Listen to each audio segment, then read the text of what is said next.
Hello and welcome to the Introduction to Optimization exercise class 3. In this class we will learn about the algebraic forms of linear programs and about the tabular simplex algorithm.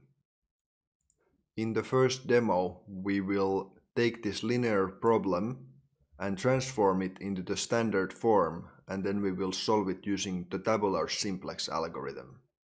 Okay, as seen on the screen we have the problem as described in the problem description, and we need to modify it into the standard form and then solve it using the simplex tableau. And this is the standard form in matrix format. Here are the coefficients, variables. We can change the formulation to the standard form by taking these constraints and turning them into equalities and adding the slack variables as seen here on the red. We can then take this standard form and form the simplex tableau as seen here. We have the coefficients A, B and C in the simplex tableau, and the C coefficients are negative because they are given in this form. We can then start the simplex iteration by selecting the variable with the lowest negative coefficient on the Z row to maximize the objective value. Then we will have to compute the quotients for the basic variables on this pivot column for each row to figure out the pivot row.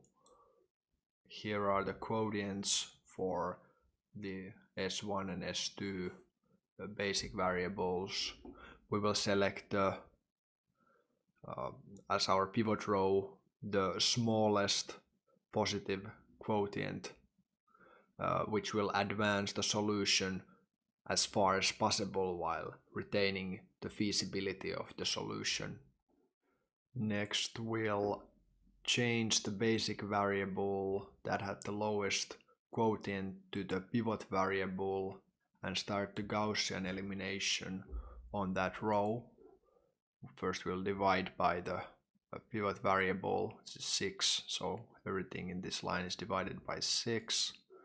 We get this row, and then we'll eliminate the other rows using this row and we'll get this table. Now we will simply repeat the procedure to complete the simplex iteration. Because we still have a negative coefficient here, we select this column and proceed as normally. Select this quotient, it's the smallest. Change the basic variable and we perform the Gaussian elimination. After the Gaussian elimination, all the coefficients on this Z row are positive, so we can't maximize the solution any further.